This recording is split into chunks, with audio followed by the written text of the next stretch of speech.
మనకు రాత్రి 23rd night ఒకటి ఫైర్ యాక్సిడెంట్ అయ్యింది అని చెప్పి కేసు కూకట్పల్లికి వచ్చింది. ఇమ్మీడియట్గా ఇన్స్పెక్టరు, ఎస్ఐస్ మేము వెళ్ళి చూడగా అది శివానంద రిహాబిలిటేషన్ సెంటరు లిప్రసీ వాళ్ళకి చెందింది. దాంట్లో విమల అని ఫిజియోథెరపిస్ట్ పనిచేస్తుంది. అతని తమ్ముడు Abhishek, age 27 years, Bapatla village, higher study కోసము హైదరాబాద్ వచ్చాడు. ఇంకా అకామిడేషన్ దొరకనందుకు 2 రోజులు వీళ్ళ క్వార్టర్స్లో ఉండి వెళ్దామని తల్లి తండ్రితో సహా ఉన్నారు. అర్ధరాత్రి అనుకోకుండా సడన్గా ఫైర్ ఇన్సిడెంట్ అయింది. తల్లి దీనమ్మ,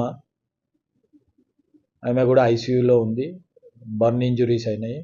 తండ్రికి తక్కువైంది. తండ్రి పేరు ఆనందరావు. అబ్బాయి ట్రీట్మెంట్ తీసుకుంటూ గత వారం చనిపోయినాడు. ఇమ్మీడియట్గా పోస్ట్ మార్టం చేసి బాడీ వాళ్ళకి హ్యాండ్ ఓవర్ చేసి కేసు నమోదు చేసుకొని ఇన్వెస్టిగేషన్లో కేసు ఉన్నది, చర్యలు తీసుకుంటాం దీనికి బాధ్యులైన వాళ్ళు.